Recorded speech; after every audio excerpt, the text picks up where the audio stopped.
اعوذ باللہ السمیع العلیم من الشیطان اللعین الرجیم بسم اللہ الرحمن الرحیم الحمد للہ رب العالمین والصلاة والسلام والتحیۃ والاکرام علی سیدنا و نبینا و شفیع ذنوبنا و طبیب نفوسنا رحمت للعالمین ابی القاسم مصطفیٰ محمد اللہم صلی علی محمد و آل محمد وعجل فرجہم وعلى أهل بيته الطيبين الطاهرين المعصومين المنتخبين المنتجبين لا سيما على بقية الله الأعظم روحي وأرواح العالمين لتراب مقدمه الفدا عجل الله تعالى فرجه الشريف وسهل الله تعالى مخرجه الشريف أما بعد فقد قال الله الحكيم في كتابه المتين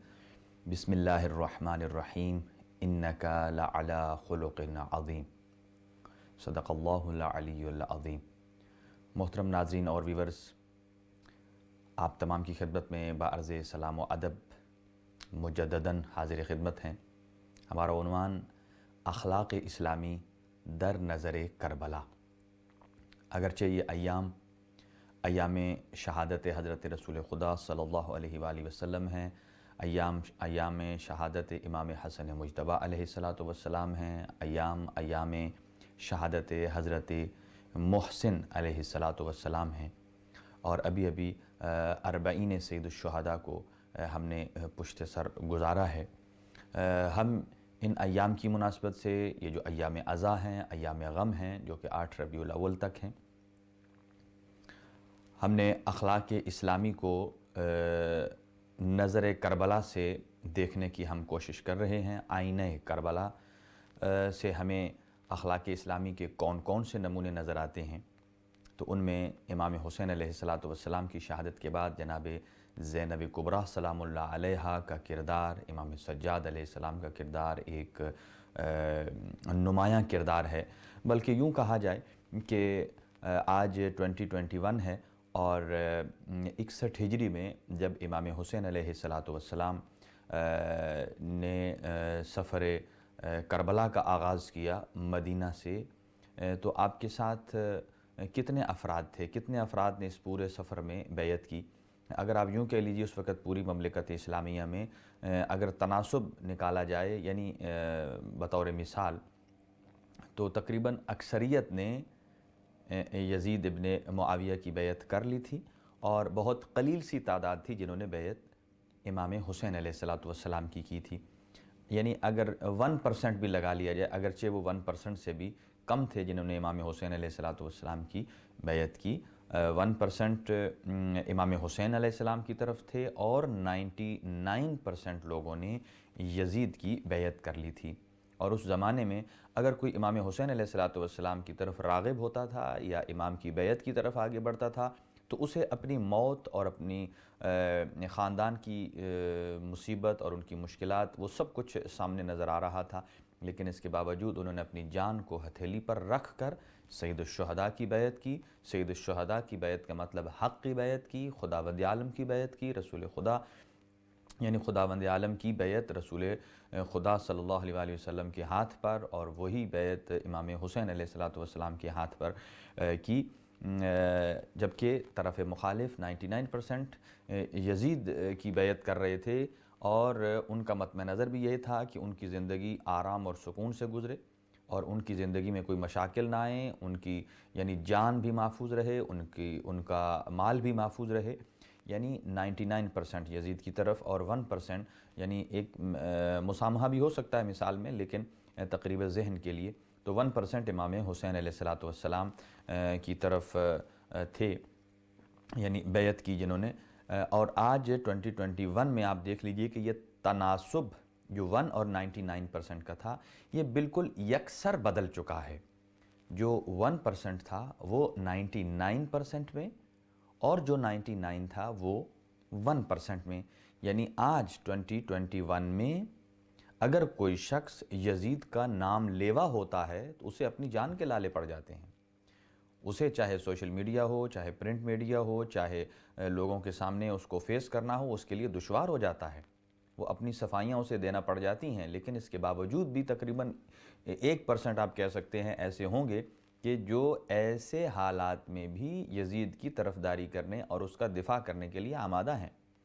لیکن یہ آپ نے ایام دیکھے، سید الشہداء کے ایام، اربعین کے ایام، تقریباً آپ یوں کہہ لیجئے کہ ساری امت مسلمہ کیا بلکہ انسانیت امام حسین علیہ السلام کی حمایت میں ہے، یعنی مظلوم کی حمایت میں ہے اور ظالم سے اظہار نفرت کر رہی ہے۔ تو یہ جو تناسب 61 ہجری کا آج کے دن میں یعنی 2021 میں یہ جو تناسب تبدیل ہوا ہے، یعنی 1% 99% میں تبدیل ہو چکا ہے، اور 99 جو اس زمانے میں تھا وہ آج 1 میں تبدیل ہو چکا ہے۔ کبھی آپ تسلی سے سوچئے اور دیکھیے کہ اس تناسب کو تبدیل کس نے کیا ہے۔ یہ تناسب اگر کسی نے تبدیل کیا ہے 1 کو 99 میں اور 99 کو 1% میں جس نے تبدیل کیا ہے، وہ حضرت زینب کبریٰ سلام اللہ علیہا دختر علی و بطول ہیں، کہ جنہوں نے اپنی محنت کے ساتھ، اپنے خطبات کے ساتھ، اور چاہے دربار یزید میں ہو یا ابن زیاد میں ہو، اپنے خطبات کے ذریعے اور اپنی تبلیغات کے ذریعے سے اس تناسب کو تبدیل کر دیا ہے۔ اسی لیے حضرت آغا مامقانی جناب زینب کبریٰ سلام اللہ علیہا کی فضیلت میں فرماتے ہیں، مَا زینب وما ادراک ما زینب، کون ہے جناب زینب کبریٰ؟ آپ کیا جانیں زینب کیا ہیں؟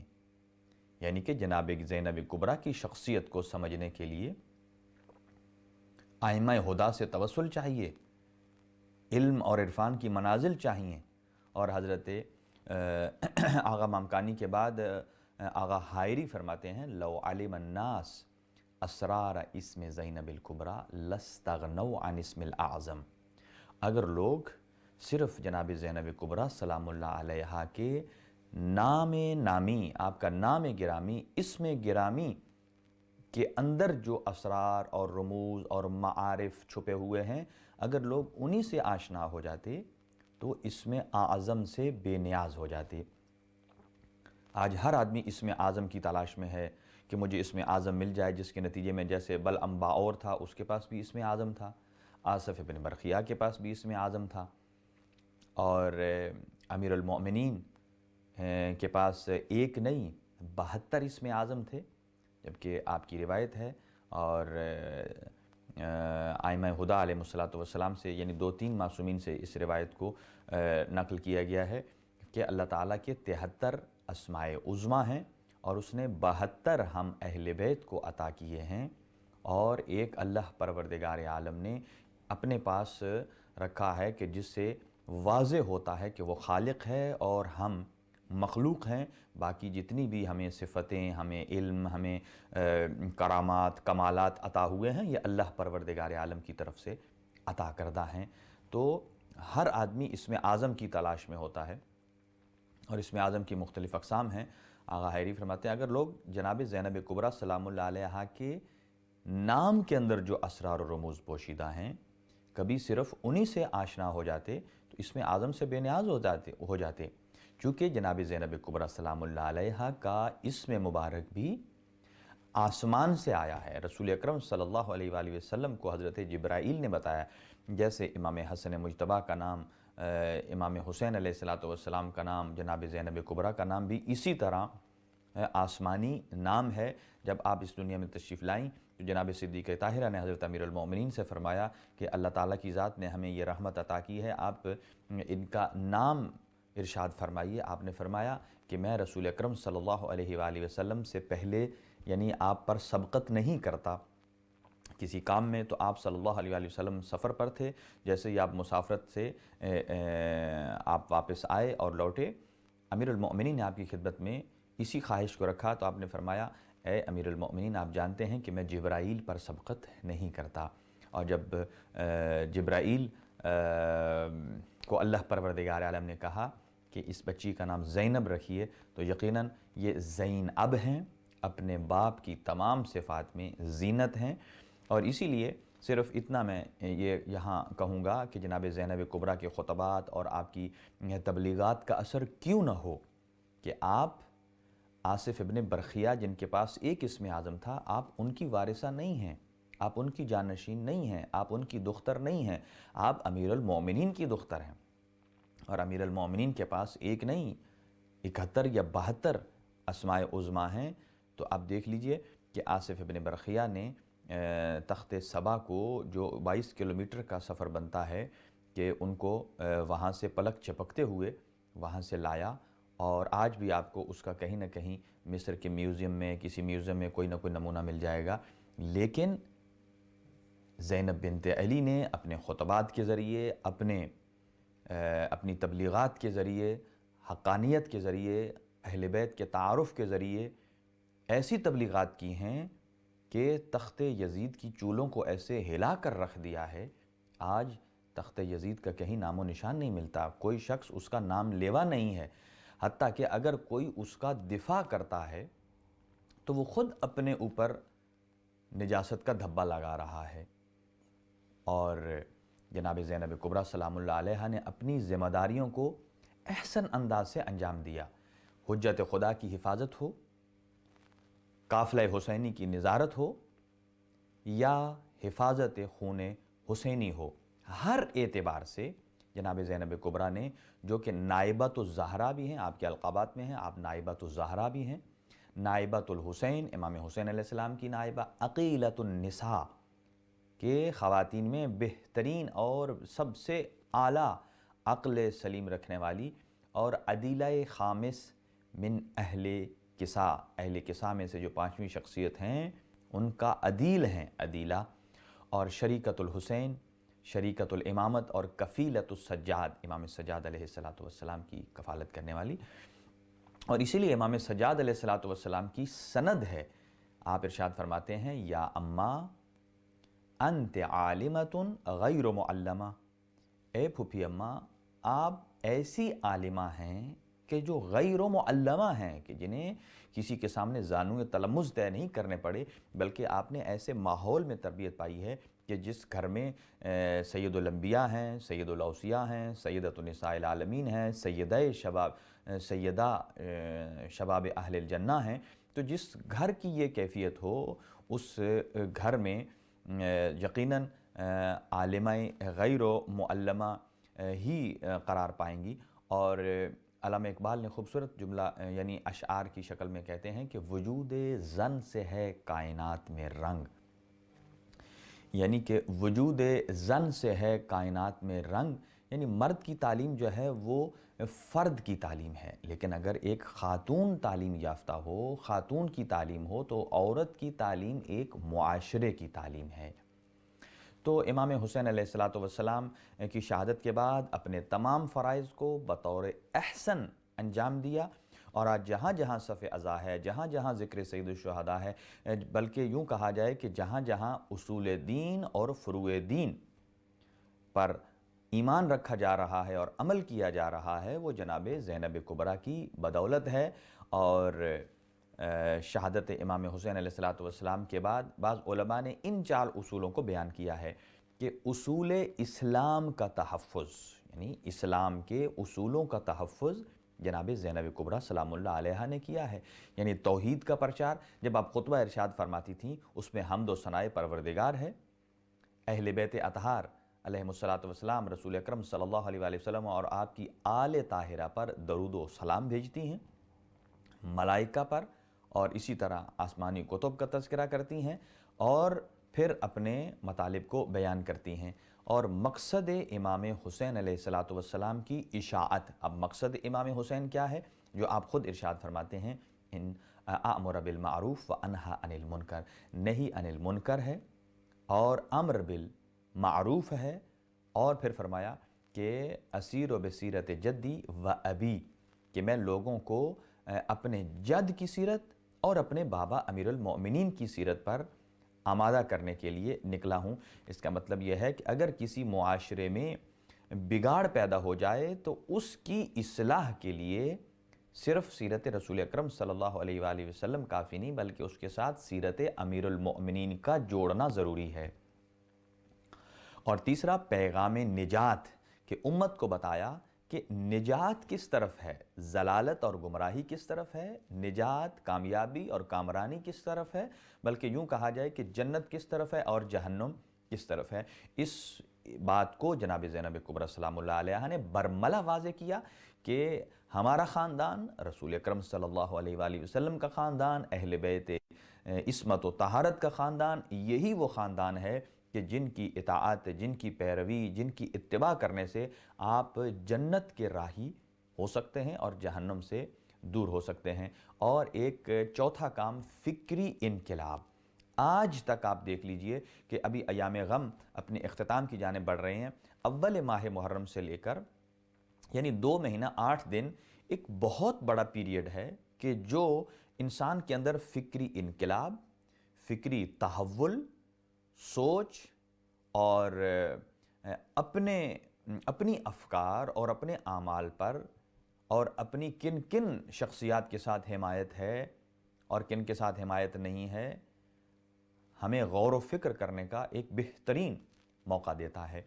اور جناب زینب کبریٰ سلام اللہ علیہا کا صرف یہی کردار نہیں بلکہ اس سے قبل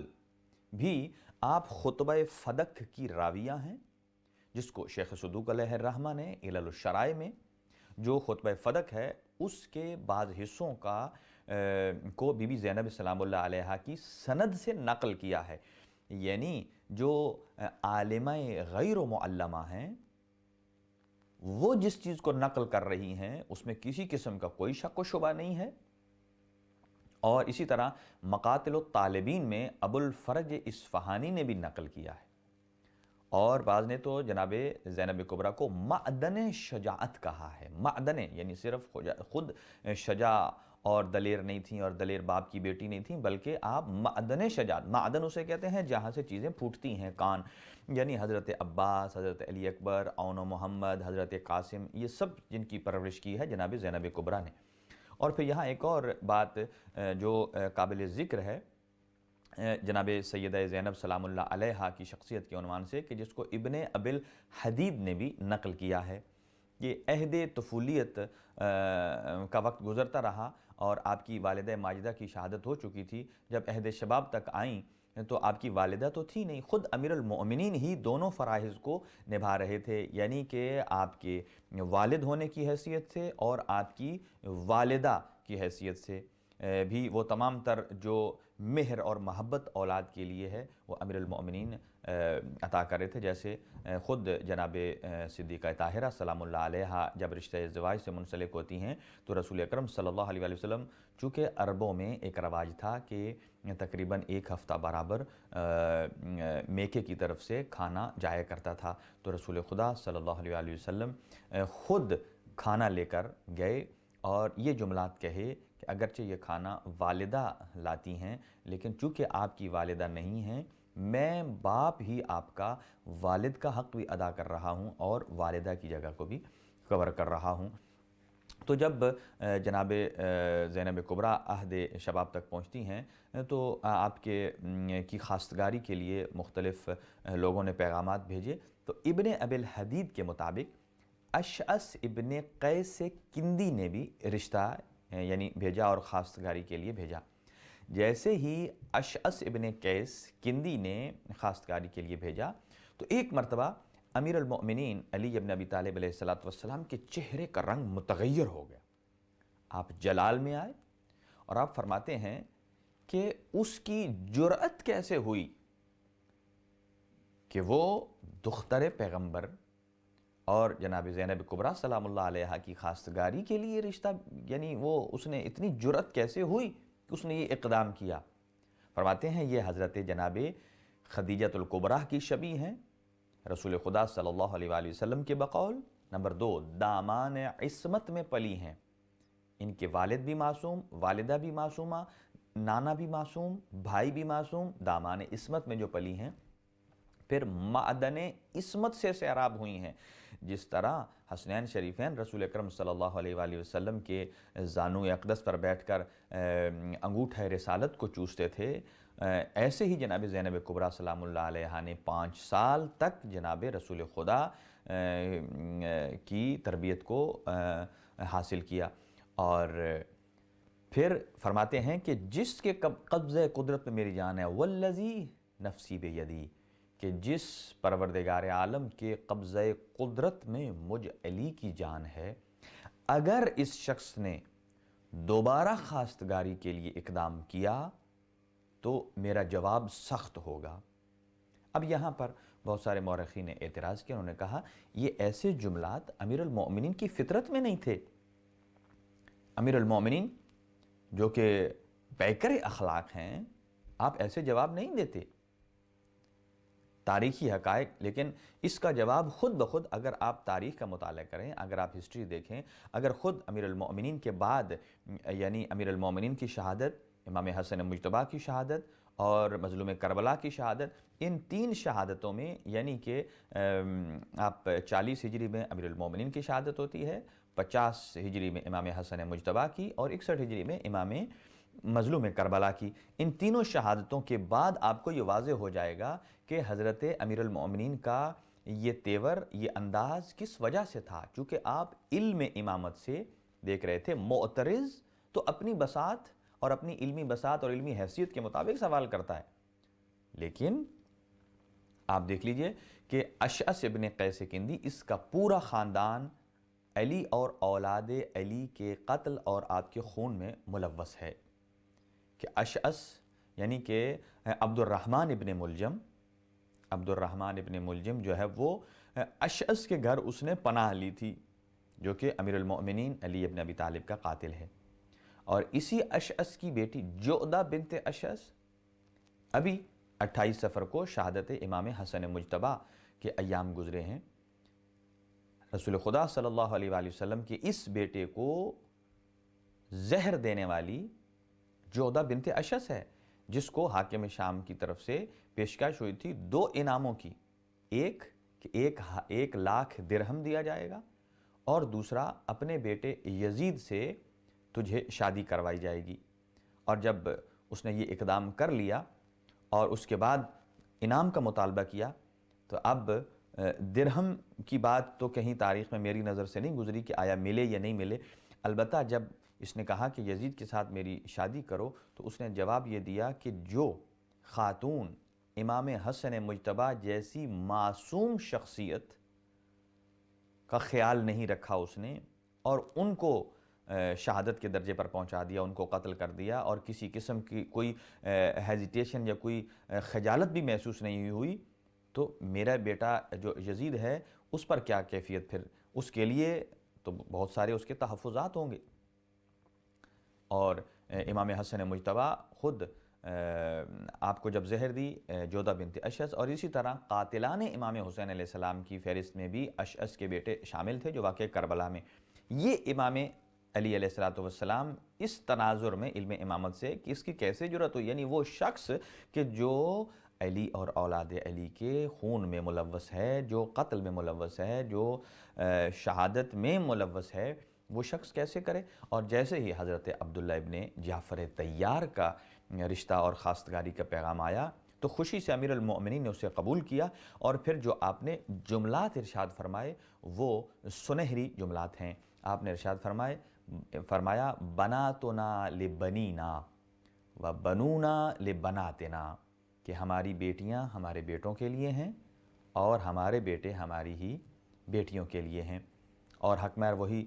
کیا جو جناب سیدہ کا تھا۔ البتہ یہ شرط لگائی کہ میری اس بیٹی کو امام حسین علیہ السلام سے بہت محبت ہے، جب وہ سفر پر جانا چاہیں تو آپ کسی قسم کی رکاوٹ نہیں ڈالیں گے۔ لہذا اس کا یہی سلسلہ تھا پورے اس اشعث کا، جو کہ خواستگاری کے لیے آیا، اور امیر المومنین کا یہ جواب تھا۔ اور جناب زینب کبریٰ سلام اللہ علیہا نے اپنی تمام تر ذمہ داریوں کو، ابھی میں جس چیز کو آپ کی خدمت میں پیش کرنا چاہ رہا ہوں، یعنی اگرچہ یہ واقع کربلا ہے، اگرچہ مصیبت کی ایک روایت ہے، اس کے اندر سے بہت سارے کتنے اخلاقی پہلو اور تربیتی پہلو نکلتے ہیں، اعتقادی پہلو نکلتے ہیں۔ مثلا ایک روایت کہ جب عصر عاشور شہادت امام حسین علیہ السلام کے بعد جب عمر سعد کے حکم پر خیام حسینی کی طرف شمر بڑھا اور نیزہ لے کر آگے بڑھا، اور مخدرات عصمت کی چادروں کو نیزوں سے جب اتارا، اور جب چادریں اتریں اور سامان لوٹا، اور حتیٰ کہ یہ مخدرات عصمت میں جناب سکینہ سلام اللہ علیہا جب وہ جیسے ہی وہ شمر آگے بڑھا کہ کانوں سے در اتارنے کے لیے لینے کے لیے، تو آپ تھوڑے سے فاصلے پر ہوئیں اور کہا کہ میرے قریب نہ آؤ، دور ہٹ جاؤ، میں خود تمہیں اتار کر دے دیتی ہوں۔ لیکن اس ظالم نے کوئی اعتنا نہ کی۔ یعنی کہ اس میں اخلاقی پہلو آپ دیکھ لیجئے کہ 4 سال، 3.5 یا 4 سال جناب سیدہ سکینہ سلام اللہ علیہا ہیں کہ آپ کس حد تک اپنے دین، شریعت اور اخلاقیات کی پابند ہیں کہ میں خود تمہیں اتار کے دے دیتی ہوں۔ یہی وجہ ہے کہ ایک شخص جب امام زین العابدین علیہ السلام مکہ سے مدینہ سے مکہ کی طرف جا رہے تھے حج کے لیے، تو راستے میں ایک لہیم شہیم ایک ڈاکو نے آپ کا راستہ روکا اور کہا میں آپ کو قتل بھی کرنا چاہتا ہوں، قتل کر کے آپ کے پاس جتنا سامان ہے میں وہ لوٹنا چاہتا ہوں۔ امام سجاد علیہ السلام نے اسے کہا کہ اے شخص، اگر تیرا مقصد سامان لوٹنا ہے یا لینا ہے تو مجھے قتل کرنے کا تو نے ارادہ کیوں کیا ہے؟ بلکہ میں خود سے اپنا سارا سامان تمہیں دے دیتا ہوں، اور نہ صرف یہ کہ دے دیتا ہوں بلکہ تمہارے لیے حلال اور جائز بھی قرار دے دیتا ہوں، تاکہ کل محشر کے میدان میں تم چوروں میں تمہارا شمار نہ ہو، غصبی مال میں تصرف میں شمار نہ ہو، میں مال تمہیں ہبہ کر دیتا ہوں۔ وہ شخص بار بار اس پر مصر تھا کہ نہیں، میں آپ کو قتل کروں گا اور پھر قتل کر کے آپ کا مال لوٹوں گا تاکہ آپ کسی کو بتا نہ سکیں۔ آپ نے فرمایا میں کسی کو نہیں بتاتا، میں تمہارے لیے اپنا مال حلال اور جائز بھی کر رہا ہوں۔ اور جب کسی طور پر وہ نہیں مانا تو امام زین العابدین علیہ السلام نے اسے قریب بلایا اور قریب بلا کر کہا مجھے اتنا بتاؤ، این ربک، تمہارا رب کہاں ہے؟ کیا تمہارا رب نہیں دیکھ رہا؟ یہ اخلاقی پہلو ہیں، یعنی کہ اس ظالم چور ڈاکو کو جب اس کا سامنا امام سجاد سے ہوتا ہے تو امام سجاد علیہ السلام اس کو متوجہ کرتے ہیں، خوف خدا کو دل میں پیدا کرتے ہیں کہ اگر ٹھیک ہے میں تو تیرے لیے مال کو جائز قرار دے رہا ہوں، دے بھی رہا ہوں، اور تو مجھے قتل کرنے کے در پہ ہے، تیرا خدا کہاں ہے؟ یعنی بتانا یہ چاہتے تھے کہ اگر تو مجھے قتل کرے گا تو تو قاتل ٹھہرے گا، میں مقتول ٹھہروں گا۔ جب ہمارا معاملہ عدالت الہیہ میں جائے گا تو میرا پلڑا بھاری ہوگا، میں مقتول ہوں، تو مجرم، تو گنہگار، تو خطاکار ٹھہرے گا۔ تیرا خدا کہاں ہے؟ کیا تیرے اس عمل پر تیرا خدا تجھے دیکھ نہیں رہا؟ وہی دیکھنے والا خدا تیرا مواخذہ نہیں کرے گا؟ جیسے امام سجاد نے فرمایا این ربک، تمہارا رب کہاں ہے؟ اس شخص نے آگے سے پلٹ کر جو جواب دیا وہ کہتا ہے ہوا نائم، وہ سو رہا ہے، وہ سو رہا ہے۔ جبکہ قرآن مجید سورہ مبارکہ بقرہ اور سورہ آیت الکرسی میں اللہ تعالیٰ کی ذات ارشاد فرماتا ہے کہ آیت الکرسی کے جملے ہیں یہ، اللہ لا الہ الا هو الحی القیوم لا تأخذہ سنۃ ولا نوم۔ ہمارا خدا وہ ہے کہ جسے نیند تو دور کی بات ہے اسے اونگ بھی نہیں آتی ہے۔ وہ کہتا ہے ہوا نائم، وہ سو رہا ہے۔ جب اس نے یہ جملے کہے کہ وہ سو رہا ہے تو اس وقت امام سجاد علیہ السلام نے بد دعا کی اس کے لیے، اور جنگل سے دونوں طرف سے، مشرق اور مغرب کی طرف سے 2 شیر برآمد ہوئے، اور ایک نے اس کے سر کو دبوچا اور ایک نے اس کے دھڑ کو دبوچا اور دوسری طرف کھینچ کر اسے چیر پھاڑ دیا۔ امام سجاد نے فرمایا یہی اس شخص کا انجام ہونا چاہیے۔ یعنی معصومین ہر لمحے پر، چاہے ان کا قاتل ہے، چاہے ان کا دشمن ہے، ائمہ ہدیٰ کی جو کسی سے محبت ہے یا کسی سے نفرت ہے وہ ذاتی بنیاد پر نہیں ہے، الحب للہ والبغض للہ۔ اور کسی کو اگرچہ اپنے قاتل کو بھی امام حسین علیہ السلام آخری دم تک تبلیغ کرتے رہے، بتاتے رہے اور متوجہ کرتے رہے۔ تو جیسے ہی وہ شمر آگے بڑھا، جناب سکینہ سلام اللہ علیہا نے اس کو کہا دور ہٹ جاؤ مجھ سے، میں خود تمہیں دے دیتی ہوں۔ لیکن اس ظالم نے اس سے دریغ نہیں کیا، وہ آگے بڑھا اور ظلم کیا۔ اور جیسے ہی پھر خیام کو آگ لگی، ایک خیمے کو آگ لگی، بیویاں دوسرے خیمے میں آئیں، دوسرے کو آگ لگی تیسرے میں آئیں، یہاں تک کہ آخری وہ خیمہ جس میں امام سجاد علیہ السلام ایک چٹائی پر، کھجور کے پتوں کی چٹائی پر آپ لیٹے ہوئے تھے اور بیماری کی کیفیت میں، جب اس خیمے میں آئیں اور اس خیمے کو جب آگ لگی تو اس وقت جناب زینب کبریٰ سلام اللہ علیہا نے جن کو امام سجاد نے فرمایا انت عالمۃ غیر معلمہ، آپ عالمہ غیر معلمہ ہیں، امام سجاد سے سوال کرتی ہیں کہ اے میرا بیٹا اب ہمارے لیے کیا حکم ہے؟ آیا ہم خیمے میں جل کے مر جائیں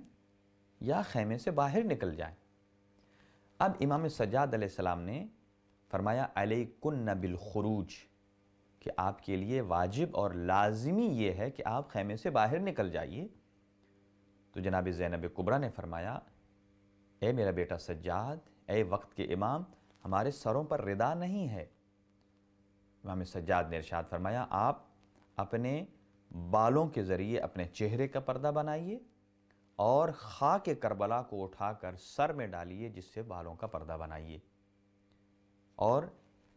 ایسا کیا اور جناب زینب کبریٰ اور تمام بیویاں خیام سے باہر آئیں۔ اور پھر نہ صرف یہ کہ حمید ابن مسلم کہتا ہے کہ میں نے دیکھا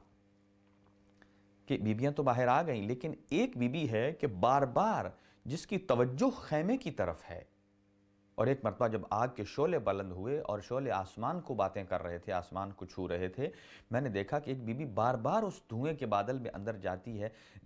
کوشش کر رہی ہے اندر جانے کی۔ ایک مرتبہ اس بیوی نے اللہ اکبر کی صدا کو بلند کیا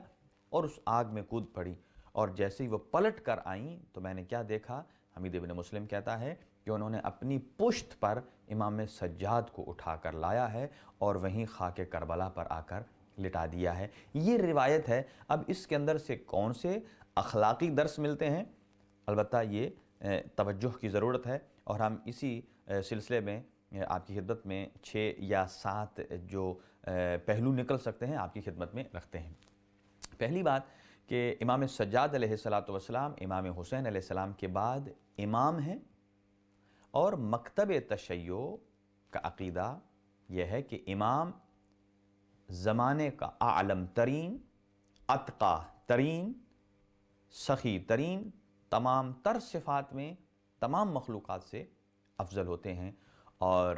جناب زینب کبریٰ کے متعلق بھی امام سجاد نے فرمایا آپ عالمہ غیر معلمہ ہیں۔ تو پھر جب کہا کہ آپ عالمہ ہیں تو پھر بی بی زینب کبریٰ سلام اللہ علیہا کو سوال پوچھنے کی ضرورت کیا تھی؟ کیا بی بی جو دامان عصمت میں پلی ہیں، کیا آپ کو معلوم نہیں تھا کہ وقت کی نزاکت کیا ہے، وقت کی احتیاج کیا ہے اور مسئلہ کیا ہے؟ یقیناً جانتی تھی۔ پھر یہ سوال کرنا کہ ہم کیا کریں، امام کا جواب دینا، پھر بی بی کا اس پر عمل کرنا، یہ کیا چیز بتاتی ہے؟ یہی چیز ہمیں بتاتی ہے کہ اگر کوئی زمانے کا عالم ترین شخص بھی ہو، امام وقت کی اجازت کے بغیر اس کا کوئی عمل درست نہیں ہوتا ہے، اسے امام زمان اور اپنے زمانے کے امام کے تابع ہی ہونا چاہیے۔ اور اسی چیز کو جناب زینب کبریٰ سلام اللہ علیہا نے، بی بی بہت بڑی عالمہ ہیں امام سجاد علیہ السلام کی ضمانت کے مطابق، سند کے مطابق، لیکن بتانا یہ چاہتی ہیں کہ مجھ سے بھی بڑے ایک عالم ہیں، وہ ہیں وقت کے امام زین العابدین علیہ السلام، امام سجاد۔ امام وقت کے اوپر انسان جتنا بھی انٹلیکچول رہے، عاقل رہے، جناب زینب کبریٰ کا درس ہے کہ اپنے زمانے کے امام سے بڑھ کر اپنی عقل کو نہ چلانا، یہ نہ خیال کرنا کہ ہماری عقل ہمارے زمانے کے امام سے زیادہ ہے، ہم زیادہ عقل مند ہیں، ہم زیادہ سوچ و بچار کرنے والے ہیں، ہم زیادہ اس ٹیکنالوجی کے بارے میں جانتے ہیں۔ قطعاً ایسا نہیں ہے۔ اور پھر فرمایا گویا کربلا میں بتا دیا کہ ساری دنیا میں اس وقت امام سجاد کے مطابق کہ عالمہ غیر معلمہ ہیں، تو پھر بھی میں مسئلہ پوچھ رہی ہوں، مجھ سے بڑا عالم ہے اور وہ زمانے کا امام ہے۔ اور کیسی کیفیت میں بتایا؟ کوئی امن کا زمانہ نہیں ہے، بلکہ مصیبت کے ایام ہیں، اور ایسی مصیبت کہ جناب زینب کبریٰ خود فرماتی ہیں کہ جیسی 2 محرم کو خیام لگے تو ہماری مصیبت میں اضافہ ہوا، جیسے جیسے دن بڑھتے گئے اگلی مصیبت آتی گئی، ہمیں پچھلی مصیبت بھولتی گئی۔ اور پھر فرماتی ہیں یہاں تک کہ جب میرا اکبر شہید ہوا تو مجھے پچھلی مصیبت اصحاب کی بھول گئی، اور جب حضرت عباس شہید ہوئے تو اسی طرح گزشتہ۔ پھر جب فرماتی ہیں ایک مرتبہ جب میرے سر سے ردا چھنی تو پھر مجھے باقی سب کی شہادت بھول گئی، یعنی ایک سے ایک بڑی مصیبت تھی۔ اس کیفیت میں بھی اپنے دینی فریضہ اور شرعی وظیفہ سے غافل نہ ہونا، یہ جناب زینب کبریٰ سلام اللہ علیہا نے ہمیں سکھایا ہے۔ اور پہلی بات کہ یہ کربلا صرف مردوں کے لیے نہیں ہے بلکہ خواتین کے لیے بھی اسوہ ہے۔ جس طرح امام حسین علیہ السلام کا کردار ہے، ایسے ہی جناب زینب کبریٰ سلام اللہ علیہا کا کردار خواتین کے لیے، اور صرف خواتین کے لیے نہیں، خواتین کے علاوہ مردوں کے لیے بھی، کہ جو اہل بیت اطہار علیہ السلام کے ساتھ اظہار محبت کرتے ہیں، عقیدت رکھتے ہیں اور ان کی پیروی کرتے ہیں۔ اور نمبر 3، اب ایک نقطہ اور یہ ہے کہ زینب کبریٰ سلام اللہ علیہا کے سینے پر 72 شہادتوں کا داغ ہے۔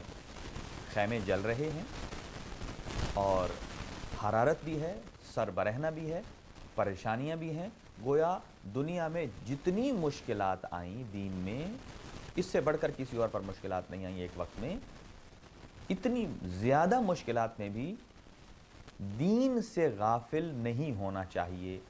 یعنی جناب زینب کبریٰ فرما رہی ہوں گی کہ میں نے یہ مسئلہ پوچھ کر بتا دیا کہ میں اس کیفیت میں بھی دین سے غافل نہیں ہوں۔ ہمارے ہاں اگر کسی گھر میں ایک فوتیدگی ہو جائے یا اگر 2 ہو جائیں تو ہمیں نماز کا وقت بھول جاتا ہے، ہمیں اپنے واجبات شرعی بھول جاتے ہیں، ہم بہت سارے جملات میں کفران نعمت کر بیٹھتے ہیں، جبکہ جناب زینب کبریٰ نے فرمایا کہ ایسی کیفیت میں بھی اگر کوئی دین سے غافل نہیں ہے تو وہ زینب بنت علی ہیں۔ اور پھر 72 کے لاشیں سامنے رکھ کے جو کہے اللہم تقبل منا ھذا القربان، پھر سمجھ لیجئے کیا وہ بی بی ہمارے لیے اسوہ نہیں ہے؟ کیا بی بی وہ ہمارے لیے نمونہ نہیں ہے؟ یقیناً۔ نیکسٹ، اس میں کیا مفہوم ملتا ہے، مطلب ملتا ہے کہ یہ پریشانیاں بہت تھیں، لیکن پوچھ کر امام سجاد سے یہ مسئلہ پوچھ کر کچھ اور بھی بتانا چاہتی تھیں، اور وہ کیا کہ اس وقت روایات میں جو ہے کہ امام سجاد علیہ السلام مریض تھے، اور یہ مسئلہ پوچھ کر بھی آج کل چونکہ ایام رسول خدا صلی اللہ علیہ وآلہ وسلم کی شہادت کے بھی ہیں، اور انہی ایام میں رسول خدا نے فرمایا تھا کہ مجھے کاغذ قلم لا دو، سأکتبو، میں تمہیں ایک وصیت لکھ دوں کہ تاکہ میرے بعد تم گمراہ نہ ہونا، ایک قرآن اور ایک اہل بیت۔ اور وہاں جب کاغذ قلم دینے سے انکار کیا گیا اور یہ کہا حسبنا کتاب اللہ، ہمارے لیے اللہ کی کتاب کافی ہے، تو وہاں یہ بھی گستاخی کی گئی کہ نعوذ باللہ نقل کفر نواشد، کہ رسول اکرم صلی اللہ علیہ وآلہ وسلم کو ہذیان ہوا ہے۔ اسی تناظر میں ہر اس کیفیت میں کہ جب جناب زینب کبریٰ خیام جلتے خیمے سے امام سجاد کو باہر لاتی ہیں تو گویا بتانا یہ چاہتی ہیں کہ امام سجاد بیمار ضرور ہیں، مگر میں مسئلہ پوچھ رہی ہوں اور وہ بتا رہے ہیں، میں پوچھ رہی ہوں وہ جواب دے رہے ہیں، بیماری کے باوجود میرا سجاد دماغی اعتبار سے بالکل صحیح ہے۔ یعنی کہ اتنی مشکل کیفیت میں نہ میرے ذہن پر کوئی اثر پڑا، نہ امام سجاد کے ذہن پر کوئی اثر پڑا، نہ میرے ذہن اور عقل میں کوئی سقم آیا، اور نہ ہی سجاد کے ذہن میں کوئی ضعف اور کمزوری اور سقم آیا۔ تو کہا کہ جب میرے اور سجاد کے ذہن میں اس مشکل کیفیت میں کوئی ضعف اور کمزوری نہیں ہے تو میرے نانا کے ذہن پر الزام لگانے والے ان کو بہترین یہ درس مل سکتا ہے کہ جس کی نواسی کا ذہن ایسے ماحول میں محفوظ رہتا ہے، خراب نہیں ہوتا، اس کے نانا کا دماغ اور اس کے نانا کے دماغ پر ایسے اتہام بازی کرنا، یہ سراسر توہین رسالت ہے اور کچھ نہیں ہے۔ حالانکہ جو علم رسول ہے صلی اللہ علیہ وآلہ وسلم ہے، اہل بیت کے پاس وہی علم رسول ہے، اور رسول خدا صلی اللہ علیہ وآلہ وسلم کے پاس علم لدنی ہے، اہل بیت کے پاس علم لدنی ہے۔ اور اسی علم کی وجہ سے جب امیر المؤمنین جہاں کہیں دعویٰ کرتے تھے سلونی قبل ان تفقدونی، کہ پوچھ لو مجھ سے جو پوچھنا چاہتے ہو قبل اس کے کہ آپ مجھے چھوڑ دو، یا قبل اس کے کہ آپ مجھ سے جدا ہو جاؤ۔ تو جب بھی کوئی سوال کرتا تھا اور آپ جب جواب مرحمت فرماتے تھے تو جواب کے بعد یعنی آپ یوں کہہ لیجئے کہ فخریہ انداز سے اور خوشی کے اظہار میں اور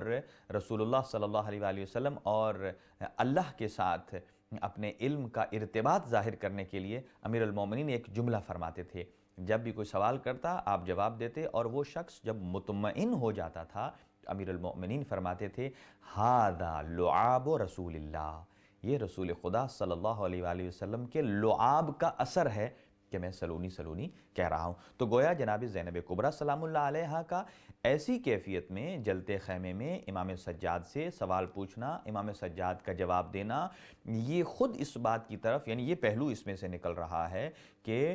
ہمارا اعتقادی پہلو، کہ ایسی کیفیت میں ہم جسے امام مانتے ہیں، ہم جسے نبی مانتے ہیں، ہم جسے سید الانبیاء مانتے ہیں، وہ کامل ترین مکمل ترین شخصیات ہیں، اور اللہ تعالیٰ کی طرف سے ان میں کسی قسم کا کوئی نقص اور کوئی عیب نہیں ہے، اور وہ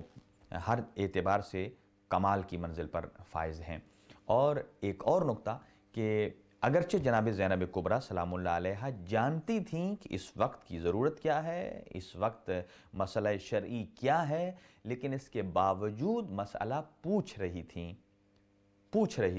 اور وہ کیوں پوچھ رہی تھیں؟ چونکہ دشمن نے امام حسین علیہ السلام کو قتل کیا کس ارادے سے؟ کہ امامت کو قتل کرے۔ دیکھیں، ایک ہے عہدہ امامت اور ایک ہے امام۔ امامت ایک عہدہ ہے جس پر امام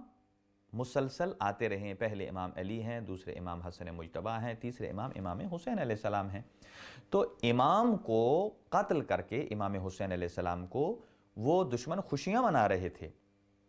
کہ ہم نے اپنے بادشاہ کے باغی کو قتل کر دیا، العیاذ باللہ، نقل کفر نباشد، تو وہ خوشی منا رہے تھے۔ تو جناب زینب کبریٰ سلام اللہ علیہا نے امام سجاد سے مسئلہ پوچھا، اور پوچھ کر یہ بتانا چاہتی تھیں کہ وہ باہر خوشیاں منا رہے ہیں کس اعتبار سے؟ کہ ہم نے امامت کو قتل کر دیا، یعنی امام کو قتل کرنے کے بعد وہ خوشی منا رہے تھے، جبکہ بی بی مسئلہ پوچھ کر بتا رہی تھیں کہ امامت کو قتل کرنے کے بعد تم جو خوشی منا رہے ہو، ہم اندر ہیں اور امام سے مسئلہ پوچھ کر بتا رہے ہیں جس امامت کو تم مار رہے تھے وہ آج بھی زندہ ہے، اور امامت ایک عہدہ ہے، اور امام سجاد علیہ السلام اس امامت کے عہدیدار اور امام ہیں۔ اور ایک اور پہلو، ہم اپنی گفتگو کو اختتام کی طرف لے کے بڑھ رہے ہیں، اور مسئلہ پوچھنا آسان ہوتا ہے، بہت سارے آدمی پوچھ لیتے ہیں، بتانا بھی آسان ہوتا ہے، اور کوئی مسئلہ پوچھے اور جلدی جلدی کوئی آدمی بتا بھی دیتا ہے۔ مسئلہ پوچھنا آسان، جواب دینا بھی مشکل تو ہوتا ہے، لیکن جواب دے دیا جائے، لیکن اس پر عمل کرنا بہت مشکل ہوتا ہے۔ جیسے آج کل بہت سارے لوگ جب کئی سوال کرتے ہیں جو اپنے مزاج کے مطابق نہ ہوں، جواب تو سن لیتے ہیں لیکن اس پر عمل پیرا ہونا ان کے لیے مشکل ہو جاتا ہے۔ جناب زینب کبریٰ سلام اللہ علیہا نے پوچھا، اور اس کے بعد جب امام نے حکم دیا کہ آپ علیکن بالخروج، آپ جواب مل گیا کہ آپ خیمے سے باہر نکل جائیے۔ اب یہاں دو باتیں ہیں، جناب زینب کبریٰ اپنی ذات کو باہر لے جائیں، باقی جتنے اہل و عیال ہیں ان کو لے جائیں، اور امام سجاد کو لے جائیں، یہ دو تین صورتحال ہیں۔ اب یہاں چونکہ وقت کے امام زین العابدین ہیں، اور ان کے بعد امام محمد باقر علیہ السلام ہیں، تو جناب زینب کبریٰ جہاں باقی بیویاں نکلی ہیں، بی بی نے یعنی حجت خدا کی حفاظت کی، بہترین سے بہترین اپنی ذمہ داری کو ادا کیا، اور امام سجاد علیہ السلام کو اٹھا کر باہر لائیں، اور جس کیفیت میں آئیں کہ سر پر مقمہ اور ردا نہیں ہے، اور بالوں سے اپنے چہرے کا پردہ بنایا ہوا ہے۔ اب یہاں ایک بات یہ ہے کہ آپ باہر نکل جائیے، لیکن نکلنا آسان نہیں تھا۔ اب یہاں دو باتیں ہیں، اسی پر ہم اختتام کریں گے کہ دو چیزیں ہیں، ایک ہے عادت اور ایک ہے اطاعت۔ کربلا ہمیں کیا سکھاتی ہے؟ کربلا کی اخلاقی تعلیمات کیا ہیں؟ کربلا کی دینی اور شرعی تعلیمات اور ہمارا شرعی وظیفہ، اور ہم کربلا سے کیا سیکھتے ہیں؟ کربلا ہمیں اطاعت پروردگار سکھاتی ہے، اطاعت رسول خدا سکھاتی ہے، اطاعت ائمہ ہدیٰ سکھاتی ہے۔ یعنی اگر دو چیزیں پیرالل آ رہی ہیں، ایک ہے عادت اور ایک ہے اطاعت، تو کربلا ہمیں عادت پر باقی رہنا نہیں سکھاتی، بلکہ کربلا ہمیں اطاعت پر باقی رہنا سکھاتی ہے۔ چونکہ ہم اپنی لائف میں، ہم اپنی زندگی میں بہت سارے کام ایسے ہیں کہ جو اپنی عادت کے حساب سے کرتے چلے آ رہے ہیں۔ اگر ہماری عادت میں کہیں تھوڑی بہت اگر اس میں تبدیلی ہو جائے تو ہمارا مزاج بدلی ہو جاتا ہے۔ اس کی آپ کو مثال دیتا ہوں۔ مثلا پہلے یہ چیز دیکھ لیجئے کہ اطاعت اور عادت کہتے کسے ہیں۔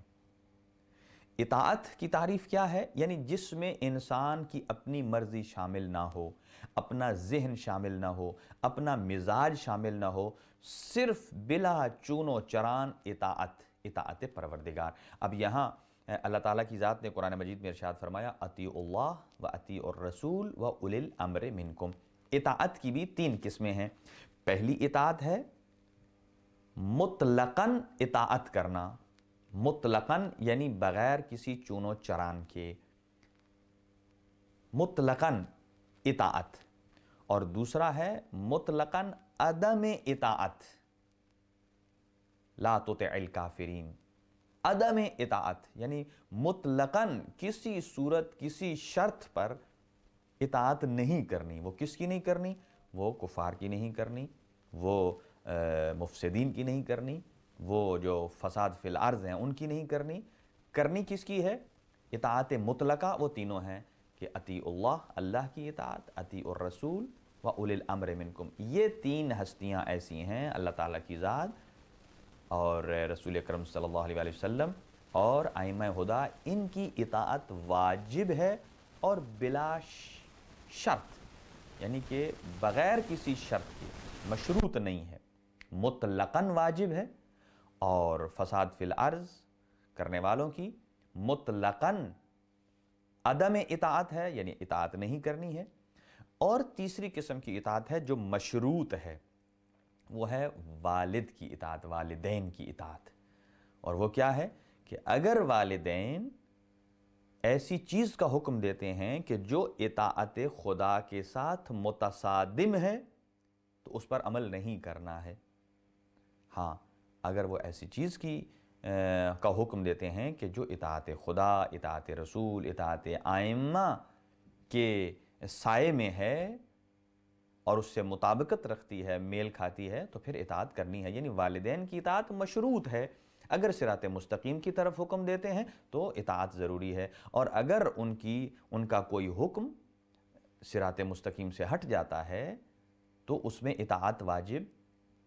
نہیں بلکہ ہے ہی نہیں ہے۔ تو یہاں مطلقاً اطاعت پروردگار عالم کی اور مطلقاً عدم اطاعت کہ جو خداوند عالم، اس کے دین، رسول اور ائمہ ہدیٰ کے مخالف جس کا راستہ ہے، اور والدین کی اطاعت مشروط اطاعت ہے۔ اب یہاں ہم نے کس کی اطاعت کرنی ہے؟ کربلا میں امام سجاد علیہ السلام، وقت کے امام کی اطاعت۔ وقت کے امام کی اطاعت کا تقاضا یہ ہے کہ بلا چون و چران اطاعت ہے، اس میں اپنے من کو نہیں دیکھنا، اپنے مزاج کو نہیں دیکھنا، اپنی طبیعت کو نہیں دیکھنا، بلکہ اپنے امام کے حکم کو مد نظر رکھنا ہے۔ یعنی جس میں ہماری کسی قسم کی کوئی سوچ شامل نہیں ہے، ہماری قسم کی کوئی دخالت شامل نہیں ہے، اسے کہتے ہیں اطاعت۔ یعنی اطاعت کسے کہتے ہیں کہ اگر وہ کہے سو جاؤ تو سو جاؤ، جیسے اللہ تعالیٰ نے قرآن مجید میں ارشاد فرمایا، رسول اکرم صلی اللہ علیہ وسلم نے ہجرت کے موقع پر امیر المومنین سے فرمایا میرے بستر پر سو جائیے۔ امیر المومنین نے یہ نہیں پوچھا کیوں سو جاؤں، پہلے میں کہیں اور سوتا تھا، آج آپ کی بستر پر کیوں سو جاؤں؟ کہا سو جاؤ، بس سو گئے۔ اور اللہ کا عبادت کرو، عبادت کرنی ہے، یعنی کیوں؟ اور اگر اللہ تعالیٰ حضرت ابراہیم کو کہتے ہیں کہ اپنے بیٹے کا گلا کاٹ دو، ذبح کر دو، تو اطاعت خدا کس میں ہے کہ وہ کاٹیں اور اسماعیل کٹوائیں گلا۔ یہ اطاعت، یعنی اطاعت جس میں صرف اور صرف حکم خدا اور رسول اور ائمہ ہے۔ اب عادت کیا ہے؟ جہاں انسان کی اپنی مرضی شامل ہو جائے، جہاں انسان کا اپنا مزاج شامل ہو جائے، جو چیز اپنے مزاج کو ہلکی لگتی ہے اس کے مطابقت رکھتی ہے، نؤمن ببعض و نکفر ببعض، جو مزاج کے مطابق ہے اسے لے لیا جائے، جو مزاج کے مطابق نہیں اسے چھوڑ دیا جائے۔ آج کا ماحول ایسا ہی ہے کہ قرآن اور حدیث میں سے بھی جو چیزیں ہمارے مزاج سے مطابقت رکھتی ہیں ہم اسے لے لیتے ہیں، اور جو چیزیں ہمارے مزاج سے متصادم ہوتے ہیں ہم اسے دین اور شریعت سے باہر نکال کر اس کو چھوڑ دیتے ہیں، جبکہ یہ سراسر غلط ہے۔ اور جہاں انسان کی اپنی مرضی داخل ہو وہ عادت کہلاتی ہے۔ مثلا مثال دیتا ہوں، ایک شخص ہے وہ رات کو دیر سے سونے کا عادی ہے، ظاہر ہے جو شخص دیر سے سوتا ہے وہ صبح نماز شب کے لیے بیدار نہیں ہو سکے گا۔ اور اگر کوئی شخص نماز شب پڑھنے کا عادی ہے تو وہ اس بات کا عادی ہے کہ وہ جلدی سو جائے، جب وہ جلدی سوتا ہے تو نماز شب کے لیے اٹھتا ہے، یہ اس کی عادت ہے۔ لیکن اگر خدا نخواستہ کسی دن وہ تاخیر سے سوتا ہے تو نماز شب کے لیے وہ بیدار نہیں ہو پاتا ہے، تو یہ اس کی عادت خراب ہو گئی۔ نماز شب کے لیے بیدار نہ ہونا یہ کس وجہ سے ہوا کہ اس کی عادت بگڑ گئی ہے، کہ جو جلدی سوتا تھا ارلی، آج لیٹ سویا اور وہ بیدار نہیں ہو پایا، تو عادت تبدیل ہو گئی جس کی وجہ سے وہ نہیں کر پایا۔ اب مختلف مقامات ہیں کہ جہاں عادت کیا ہے اور اطاعت کیا ہے، اس کی بہت ساری تاریخی مثالیں ہیں۔ اس کی ایک چھوٹی سی مثال دیتا ہوں کہ نارملی ہم لوگ نماز پڑھتے ہیں پانی سے، طہارت جسے کہا جاتا ہے، طہارت مائیہ اور طہارت ترابیہ دو ہیں، اور یہ دونوں پیرالل نہیں ہیں بلکہ رتبے کے اعتبار سے ہیں، درجے کے اعتبار سے، کہ پہلے نماز پڑھنے کے لیے طہارت مائیہ یعنی پانی والی طہارت، یعنی آپ پانی سے وضو اور غسل کر کے اپنے آپ کو طاہر کریں اور اس کے بعد آپ نماز میں داخل ہو سکتے ہیں، اس قابل ہیں کہ نماز میں آپ وارد ہو سکتے ہیں، نماز بجا لا سکتے ہیں۔ تو یہ چونکہ نارملی ہم وضو کرتے ہیں، اور اکثر اوقات ہم جب سیکنڈ آپشن اس کا تیمم ہے، تو اگر کسی شخص کا شرعی وظیفہ اگر تیمم ہو، مثلا ڈاکٹر صاحب کہیں کہ آپ پانی استعمال نہیں کر سکتے، آپ کے لیے یہ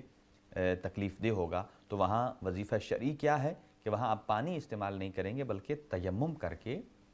طہارت ترابیہ جسے کہتے ہیں، تیمم کریں گے ایک پاکیزہ خاک پر، مٹی پر یا ریت پر، تو اس سے آپ نماز بجا لائیں گے۔ اب معمولاً ایسا ہوتا ہے کہ چونکہ ہماری زندگیاں گزر گئی ہیں وضو کرتے کرتے، تو اگر ہم تیمم کر لیں جو شرعی وظیفہ ہو جو کہ، اور اس کے بعد ہم نماز پڑھیں، تو کئی افراد کا ابھی بھی اپنا دل مطمئن نہیں ہوتا کہ نہ جانے میری نماز ہوئی ہے یا نہیں ہوئی۔ وجہ کیا ہے؟ حالانکہ جس اللہ نے وضو کا حکم دیا ہے اسی اللہ نے تیمم کا حکم دیا ہے۔ یہ جو ہمارا دل مطمئن نہیں ہوتا، وجہ کیا ہے کہ ہماری چونکہ مسلسل ایک عادت ہے وضو سے، اور اگرچہ ہم نے یہ مسئلہ سن رکھا ہے کہ تیمم بھی ہوتا ہے، اور اگرچہ جب مورد تیمم کا آ گیا ہے تو وہاں تیمم اگر ہم کریں گے تو یہی شرعی وظیفہ ہے۔ جیسا کہ جو کئی افراد جو ہیں وہ حالت سفر میں بھی مسئلے سے ناآشنائی کی وجہ سے حالت سفر میں بھی نماز قصر نہیں پوری پڑھ لیتے ہیں۔ وجہ کیا ہے؟ وہ کہتے ہیں نہیں کہ ویسے تو 2 رکعت پڑھنی، ہم پوری پڑھ لیتے ہیں کہ اللہ تعالیٰ ہمارا اور زیادہ خوش ہو جائے گا۔ نہیں عزیزان گرامی، کہ وظیفہ شرعی کو مد نظر رکھنا ہے۔ اگر آپ حالت سفر میں ہیں تو وہاں وظیفہ شرعی 2 رکعت ہے جو 4 رکعتی نماز ہے، وہاں اگر آپ 4 پڑھیں گے تو وہ نہ صرف یہ کہ قبول نہیں ہوگی بلکہ وہ صحیح ہی نہیں ہے۔ وہاں وظیفہ شرعی یہ ہے کہ وہاں 2 رکعت پڑھی جائے 4 رکعتی نماز، اور اپنے وطن میں ہوں تو یہاں وظیفہ شرعی یہ ہے کہ 4 رکعت پڑھی جائے، اور اگر یہاں 2 پڑھیں گے تو یہ صحیح نہیں ہے۔ ہاں سوائے چند مقامات کے جہاں آپ کو اختیار ہے، جیسے مدینہ الرسول میں اور حرم سید الشہداء امام حسین علیہ السلام کا بھی وہ ایک مخصوص ایریا۔ لہٰذا کربلا ہمیں عادت پر نہیں اطاعت پر باقی رہنے پر آمادہ اور وادار کرتی ہے۔ بس اسی جملے میں ہم نتیجہ لیں گے کہ اس میں اخلاقی پہلو کیا ہے کہ جب زینب کبریٰ سلام اللہ علیہا نے امام سجاد سے پوچھا اور آپ نے فرمایا آپ چلے جائیے۔ اب یہاں 2 باتیں ہیں، جناب زینب کبریٰ کی عادت کیا تھی؟ آیا پردے میں رہنا تھا یا بغیر پردے کے؟ یقیناً ہمارا اور آپ کا جواب یہ ہے کہ وہ مقدرات عصمت ہیں، کہ یہاں تک ایک شخص امیر المومنین کے ہمسائے میں رہتا تھا تو وہ کہتا ہے کہ اے امیر المومنین، کیا آپ کے گھر میں کوئی مستور نہیں رہتی ہیں؟ آپ نے پوچھا وجہ؟ کہا اس لیے کہ میں اتنے عرصے سے آپ کے ہمسائے میں ہوں، نہ میری نگاہ کسی مستور کے قد پر پڑی ہے اور نہ میرے کانوں میں کسی مستور کی آواز پڑی ہے۔ یعنی کتنی محجبہ تھیں، کتنی مخدرہ تھیں کہ آپ نہ صرف یہ کہ اپنے لباس بلکہ اپنی آواز کو بھی پردے میں رکھتی تھیں، اور بہت ساری اس پر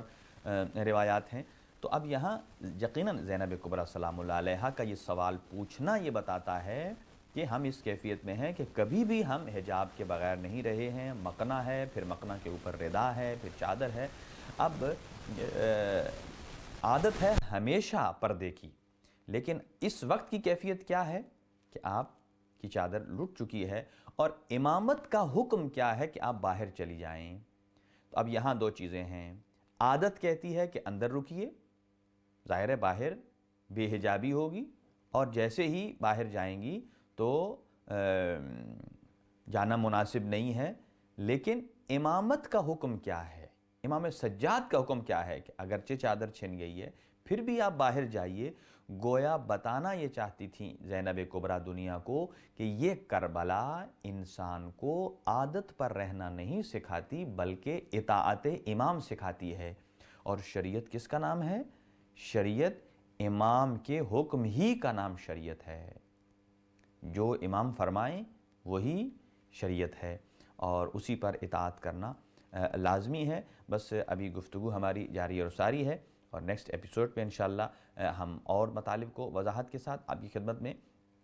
پیش کریں گے کہ یہ ہر ایک اس عمل سے ایک اخلاقی پہلو کیا نکلتے ہیں کہ جناب زینب کبریٰ سلام اللہ علیہا نے اپنے زمانے کے امام کی اطاعت اور